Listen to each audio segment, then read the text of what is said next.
Oh, internet world. So we're back out. Kids with me. Back out in the garage. So the decision was made. Uh, Back and forth on a lot of ideas and stuff, but I decided just I'm gonna take the JK and put the utility back into Jeeps of that nature. You know, some of you guys may or may not know, whatever. CJs for a long time were really marketed as the property vehicle. You could get sawmills for them. You could get plows. You could get all sorts of equipment and stuff to PTO drive. I think at least up into the early CJ5. I think after AMC's acquisition and they extended the wheelbase on the CJ5, I think a lot of that stuff started to go away. But realistically, up until the TJ came out, or at least the hold on, got packing material. The kid likes to pop it. But yeah, I think realistically, up until AMC's acquisition in the late '60s, early '70s, you know, CJs were really utilitarian. All the way up into the YJs. I guess there's argument to be made about the TJs, but realistically, by the time TJs got around between government mandates and everything else, they're really just, I don't know, they lost some of the ruggedness. And I don't care about, this isn't like leaf spring versus coil spring or anything like that, but I mean, I know that at least up into the up until the mid later '90s, you know, you could still buy like stripped down YJs, no back seat, no carpet kind of thing. By the time TJs came around, maybe in the first couple of years in that like '97 to '99 range, but most after that, I pretty much went away. And let's face it, the JK is an overglorified kid hauler. You know, I mean, I bought one. The reason they sell as well as they did really is the four door. You know, you added the four doors to it, and they became more usable for family and whatnot. Anyway, that's a lot of pointless rambling. But I did make the decision. The JK is just going to be put to use as my property vehicle. Just after weighing my odds and looking at everything, it was more economical. You know, I've already got it. It's already got a lot of good, solid foundational mods done to it. Anything that I would have bought, you know, I don't know the vehicle, so anything you buy, you know, boom, you don't know it, you don't know the history, you don't know anything about it, and you're starting at zero. You have to bring it to a stage zero. If you don't know what a stage zero is, that's just basic running order. So any general maintenance that has to be done to it to bring it up to a ground level zero. And then anything after that, you know, if you need lift or tires or lockers or limited slips or gearing, or, you know, you just keep adding on, adding on, adding on. So basically, I've got a truck that's reasonably well geared, 373, and it's on P-metric 33 equivalents. So it could do a little bit of gear, but it's not bad where it is. I've got limited slip in the back of it. It's got 2.5-inch lift. My arm's giving out on me. Sorry, guys. But it's at a good initial starting point.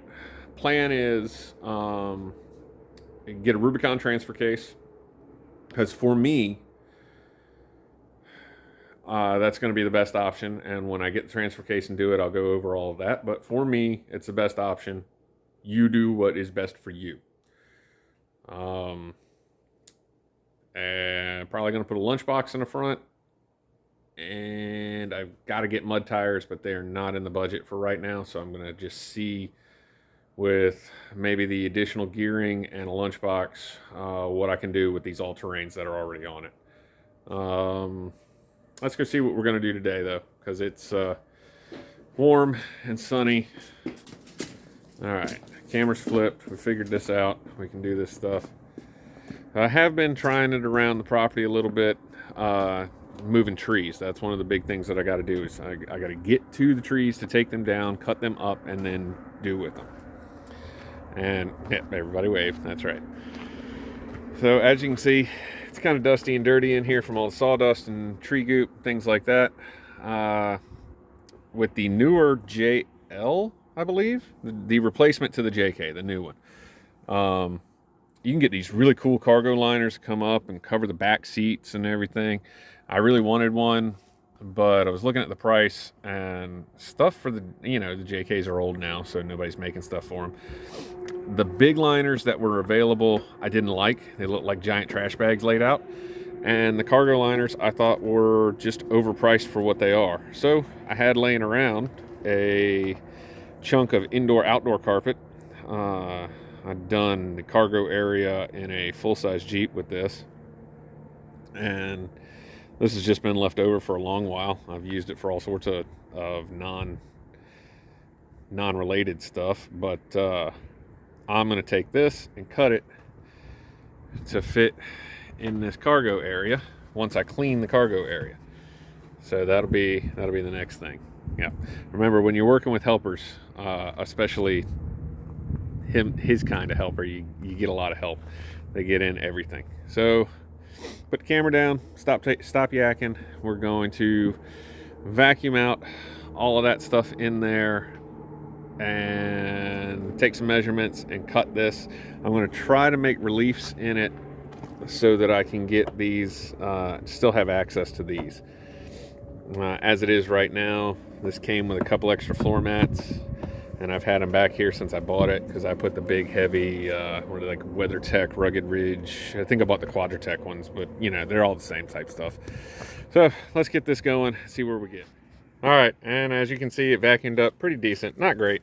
That little vacuum is definitely not as powerful as like my 5 horsepower Craftsman, but much more convenient to keep in here as opposed to that big, well, it's not a 5 horsepower. What is it? It's a 5 gallon with the big giant motor on it. It works better for using as a dust extractor on my wife's woodworking tools than it is to keep around this garage. So we got it cleaned. It's time to start measuring and then cutting. Well, and like with any good project, something's always got to fight. So I was taking these out because I was going to use it as a retaining point to put that carpet down. And, okay, this will be loud. Yeah, you can guess what happened on that one. The other side came out really well, but I'm just not going to fight with that. I think what I might do is take these, let's see here. These are probably like for child safety seats or something. I don't know what they're for, but take these, and since I'm gonna wrap this thing up the back, take these, slot it so that I can tuck the thing in there and run a zip tie or two right here to have it tied, to have it down. Now I wanted access to these. Maybe I'll still slit it and just pass them up through. I guess it'll depend on if they still fold down or not. I don't know. That's kind of upsetting, but it happens with these projects, so let's keep moving forward. All right, and it's in. It's not pretty, but it's functional, and that's all that matters. I decided to do, I know the sun is terrible right now. It's way bright, it's behind me. But I decided to do this, comes out and just wraps up, and it also goes across the backside of the seats. Some of this just had to be done like rough approximation. It's just the way it is. Right here, we had to trim out around that so that it latches and does everything. You can see it originally came out way too far. Can we do it? Yep, that's the offcut. All right, back here. I know this looks ugly. Remember, this is function over form, okay? Just kind of want to keep some of this, I'm patting it like you can see it. I kind of want to keep some of this in halfway decent shape. I cut it, notched it, everything fits, folded it over. I might take some hot glue and try to like glue it in place, or maybe get some like fabric Velcro or something. Fabric Velcro, yeah, that makes a lot of sense. But get like some Velcro or something, because I would like something to be able to put on here and attach it to the back without destroying the seat and whatnot. But it does come all the way over to the side. You can still get to any of your stuff in there, because I do keep, I keep the jack in there. I keep breaker bar and triangles and stuff, emergency triangles. But for probably a 10-minute job, 15-minute job with just a scrap piece of indoor-outdoor carpet, that's not too bad. And helper is modeling. So yeah, you don't have to spend a ton of money on this. Is it going to be indestructible? No. Is it going to be as heavy duty as some of the big industrial rubber ones? No. But shoot, a sheet or a roll of I got a radio on in there. I guess I shouldn't stand too close. YouTube will kill me. A sheet of industrial rubber that was like, I think it was only like 3/16 of an inch thick. It was like $85. The cargo mat alone for this was around $70. You can pick up carpet on the side of the road, and for this type of thing, side of the road carpet is great. And also, in case you don't know, if you're into doing car repair and whatnot, always see your friends, your own house, whatever. If you're ripping up carpet, replacing carpet, whatever it is, keep chunks, keep sections, because it's great to lay on. It is an awesome mat. But yeah, sun's out, everything's nice, everything's warm, it's great. Trying to get into a point where I'm not blind and I'm not covering up the camera with the sunlight either, but that's just not working. That's what we got. You live with what you got. Let's see, anything else on there? No, not really. I used up almost the whole roll. I used up almost that whole sheet that I had. I think I only ended up cutting about 16 inches off the entire width. So that was pretty cool. But yeah, I'll figure something out to kind of keep the back on the back of the seat. This wasn't a well-planned project. This was a spur of the moment kind of thing.